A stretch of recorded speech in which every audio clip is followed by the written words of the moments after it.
अस्सलाम वालेकुम dear viewers. आज हमारे पास 10th क्लास मैथमेटिक्स के हवाले से नेक्स्ट चैप्टर है, unit number 4, chapter 4 partial fraction.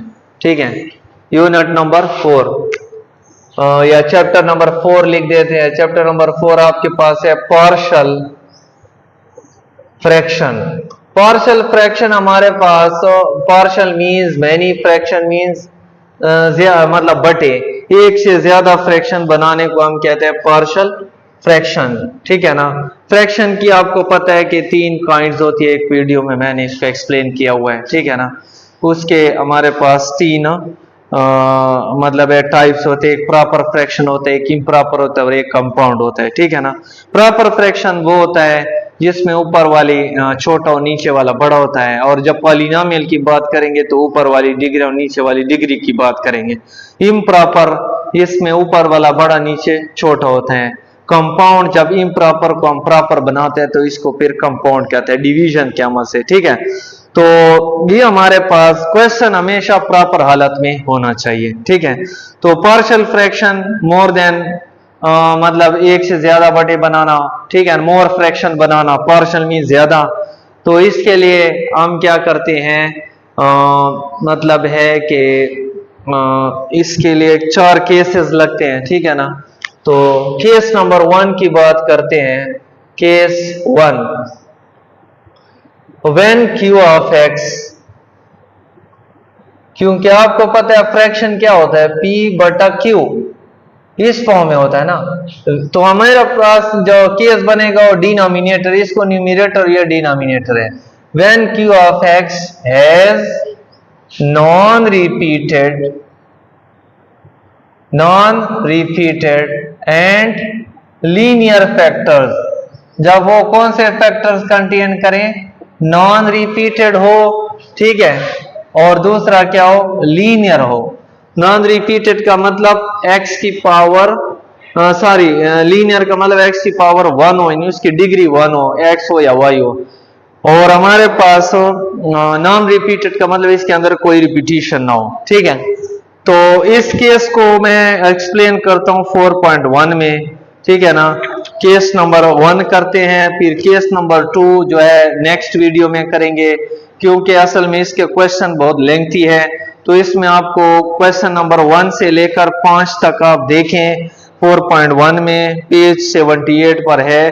तो ये तमाम 1 से लेकर 5 तक केस नंबर 1 है, क्योंकि आप डिनोमिनेटर को देखें तो वो सिंप्लीफाई जब करोगे तो फिर पता चलता है। ऐसे डिनोमिनेटर क्यू ऑफ एक्स को पहले सिंप्लीफाई करना पड़ता है, फिर केस का पता चलता है। ठीक है, तो इसलिए अगर 1 से लेकर 5 तक हम देखें तो ये केस नंबर 1 इस पे लगता है। इसके जो डिनोमिनेटर के जो फैक्टर आ रहे हैं वो नॉन रिपीटेड और लीनियर हैं। तो आज की वीडियो में एक्सरसाइज, ठीक है ना, 4.1, ये पार्ट 1 इसका करते हैं। क्वेश्चन नंबर 1 से लेकर क्वेश्चन नंबर 5 तक ये केस नंबर 1 लग रहे हैं। तो आज ये पार्ट 1 फर्स्ट इसका करते हैं। ठीक है ना। तो इसमें 2 क्वेश्चन कर लेते हैं। पहले तो चलो फर्स्ट क्वेश्चन कर लेते हैं कि हमारे पास पहला क्वेश्चन है, उसमें आपके पास है 3x माइनस 2 और divide by 2x square minus x। ठीक है, इसको आप रिजॉल्व करो पार्शियल फ्रैक्शन में। ठीक है, तो पार्शियल फ्रैक्शन में रिजॉल्व करने के लिए हमारे पास क्या होता है, हमने क्यू ऑफ एक्स को देखना है वो कौन से फैक्टर कंटेन करे, नॉन रिपीटेड, लीनियर। तो अगर इसके क्यू ऑफ एक्स को देखा जाए तो ये तो आपके पास सिंप्लीफाइड फॉर्म में नहीं है। फर्स्ट ऑफ ऑल इसको हम क्या करते हैं, सिंप्लीफाई करेंगे। तो नीचे वाले को अगर देखें तो इसमें से x कॉमन है तो 2x माइनस 1 हो जाएगा। अब ये जो नीचे आपके पास आ रहा है, देखो ये क्या है, ये नॉन रिपीटेड है और हमारे पास लीनियर भी है, ये वो फैक्टर कंटेन कर रहे हैं। अब हम क्या करते हैं, हमें पता चल गया कि केस नंबर 1 है, we resolve it into partial fraction. हम इसको पार्शियल फ्रैक्शन में रिजॉल्व करते हैं। इसके लिए केस नंबर 1 के लिए हमारे पास मोर देन 1 फ्रैक्शन, ठीक है ना, पार्शियली का मतलब अलग-अलग, ठीक है ना। तो इसके ऊपर एक कांस्टेंट आएगा और भी इसके ऊपर आपके पास 2x माइनस 1। ठीक है, इस तरह हम इसको मतलब है कि डिवाइड करेंगे केस नंबर 1 में। ये आपके पास एक फैक्टर है, इसके ऊपर a, इसके ऊपर b अगर और होगा तो c, इसको ऑलवेज इक्वेशन नंबर आपने 1 बनाना है, ठीक है। ये इक्वेशन नंबर 1 बन गया है। अब हमने कांस्टेंट की वैल्यूज फाइंड करनी है, फिर पुट करके वही आपके पास आंसर आ गया। ये दो फ्रैक्शन तो बन गए, लेकिन इसमें ये अननोन है। अननोन के लिए हम इक्वेशन नंबर 1 से 2 बनाएंगे, ठीक है। तो लिखे equation multiplying equation number 1 by, ठीक है, जो आपके पास उसका एलसीएम इसको आप कह सकते हैं, या इधर जो चीज लिखी है x into 2x minus 1 on both sides, दोनों तरफ हम इसको मल्टीप्लाई करते हैं तो 3x माइनस 2 हो जाएगा। इधर देखो आप मल्टीप्लाई करें तो इधर आप लिखेंगे तो दोनों क्या हो जाएंगे, कैंसल, ठीक है। इधर आप लिखेंगे तो x से कैंसल 2x माइनस 1 आ जाएगा, और इधर आप मल्टीप्लाई करेंगे तो ये कैंसल और ये x आ जाएगा। इसको इक्वेशन नंबर 2 बनाते हैं। डायरेक्ट स्टेप करें क्योंकि क्वेश्चन बहुत लेंथी आगे केस नंबर 3 और 4 में, फिर टाइम लगता है, इसलिए आप अभी से आप जो है इसको सिंप्लीफिकेशन यानी शॉर्ट की आप ट्राई करें, प्रैक्टिस करें कि इससे मल्टीप्लाई करेंगे तो दोनों कैंसल, इससे x कैंसल, ये फिर इससे ये कैंसल, ये आ जाएगा, ठीक है। अब वैल्यूज फाइंड करने के लिए इक्वेशन नंबर 2 बन गई है। वैल्यू कैसे फाइंड करेंगे, हमारे पास जो कांस्टेंट है इसके नीचे जो है x लिखा हुआ है, इसको 0 के बराबर लेट करते हैं, इसको पुट करते हैं इक्वेशन नंबर 2 में। x की कीमत आ गई है, डायरेक्ट आ गई है 0, मतलब हमने इसको पुट करके x की कीमत निकालनी है, लेकिन ये तो डायरेक्ट आ गई है, तो इसको 2 में पुट करते हैं। 3 इंटू 0 माइनस 2 बराबर है a, 2 इंटू 0 माइनस 1 और प्लस b इंटू क्या हो जाएगा 0। 3 0 0 तो माइनस 2 आ जाएगा, ये माइनस 1 और ये क्या हो जाएगा खत्म।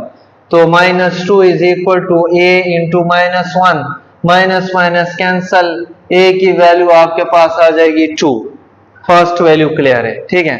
नाउ इसके नीचे 2x माइनस 1 पड़ा है, इसको आप 0 के बराबर डालें, 2x की वैल्यू 1 या x की वैल्यू क्या हो जाएगी 1/2। इसको इक्वेशन नंबर 2 में पुट अप करते हैं, जो आपके पास वैल्यूज आ गई है, x की कीमत 1/2, 2 में पुट अप करते हैं तो 2 आपके पास लिखा हुआ है 3x माइनस 2 बराबर है a इंटू 2x माइनस 1 और प्लस b इंटू x।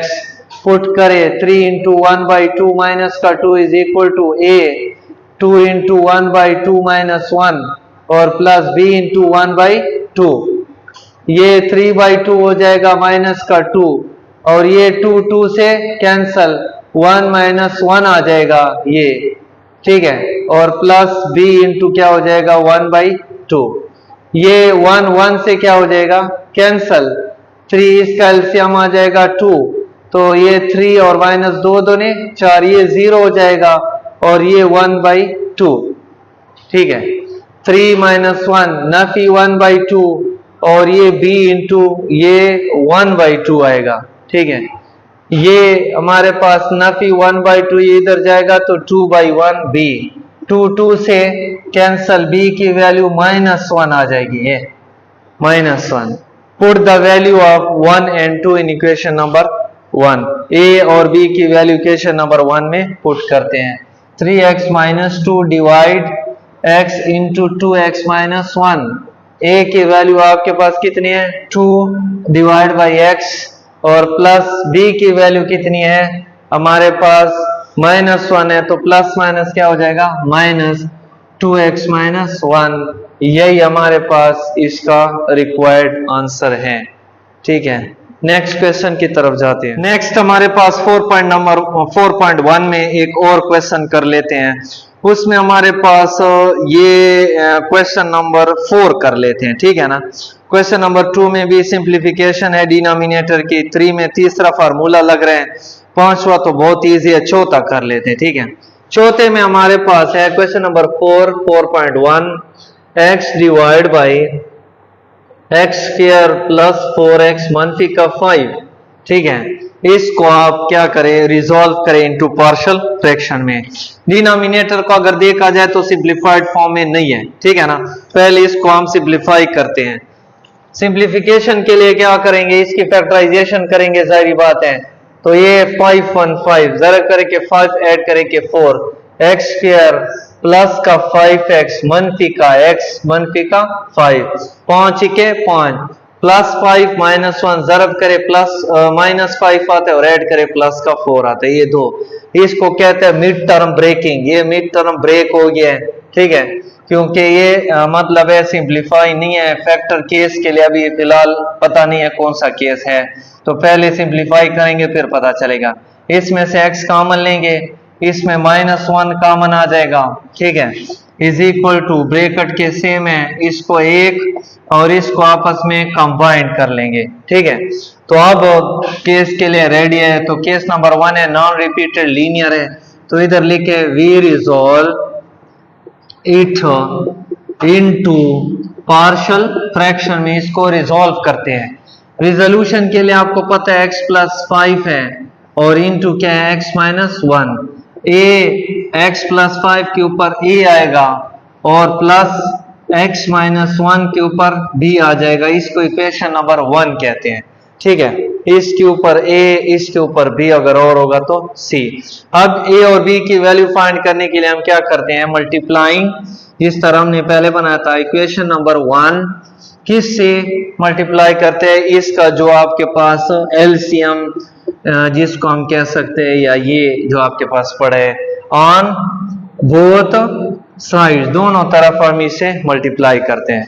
तो अब हमारे पास मल्टीप्लाई जब करेंगे तो आपके पास इधर सिर्फ x रह जाएगा, इधर आपके पास x माइनस 1 आ जाएगा और इधर क्या आ जाएगा x प्लस 5। इक्वेशन नंबर 2 देखो ना, डायरेक्ट मल्टीप्लिकेशन मैंने आपको पहले ट्रिक बताया था कि इसके साथ ए मल्टीप्लाई तो दोनों कैंसल, तो x इधर x plus 5 cancel, x minus 1 इधर x minus 1 cancel, x plus 5 आ जाएगा, ठीक है। अब क्वेश्चन नंबर हमारे पास जो नेक्स्ट है वो क्या करेंगे, अब कांस्टेंट की वैल्यू फाइंड करने के लिए क्वेश्चन नंबर 2 यूज करेंगे। उसके लिए हम हमारे पास a के नीचे लिखा हुआ x प्लस 5, इसको 0 के बराबर डालते हैं तो x की कीमत क्या हो जाएगी, -5। किस में पुट करेंगे, क्वेश्चन नंबर 2 में। तो 2 में पुट करते हैं -5 is equal to a into -5 -1 और प्लस b इंटू -5 प्लस 5। ये तो खत्म हो जाएगा, -5 प्लस 5 0, ये -5 आ जाएगा और ये a इंटू माइनस का 6, या a की कीमत 5/6 आपके पास आ जाएगी। माइनस माइनस कैंसल और ये 6 इधर डिवाइड हो जाएगा, ठीक है। नो नेक्स्ट x माइनस 1 को 0 के बराबर पुट करते हैं, ठीक है, ये आप लिखे पुट, ठीक है। तो x की वैल्यू कितनी आ जाएगी, 1। किस में पुट करेंगे, इक्वेशन नंबर 2 में। तो इसमें पुट अप करें तो ये 1 आ जाएगा, a into 1 minus 1 plus b into 1 plus 5, ठीक है। 1 इज इक्वल टू ये खत्म हो जाएगा और ये 6b आ जाएगा, ठीक है ना। या इससे b की कीमत निकालेंगे तो ये 1/6 आपके पास b इधर डिवाइड हो जाएगा, ये b की वैल्यू है। तो a की वैल्यू 5/6 और b की वैल्यू 1/6। इसको पुट करेंगे इक्वेशन नंबर 1 में पुट करते हैं तो x प्लस 5 और इंटू x माइनस 1, a की वैल्यू 5/6 और x प्लस 5 और b की वैल्यू 1/6 और x माइनस 1। इसको थोड़ा सिंप्लीफाई भी करते हैं, पहले तो डायरेक्ट हो रहा था पहला क्वेश्चन, अब ये थोड़ी सिंप्लीफिकेशन करेंगे। 6 इंटू एक्स प्लस 5 हो जाएगा और इधर 1/6 इंटू एक्स माइनस 1। तो हमारे पास यही इसका रिक्वायर्ड आंसर है। तो हमारे पास पार्ट नंबर फर्स्ट जो है ये 4.1 का केस नंबर 1 खत्म हो गया है। नेक्स्ट केस जो है पार्ट 2 नेक्स्ट वीडियो में करते हैं।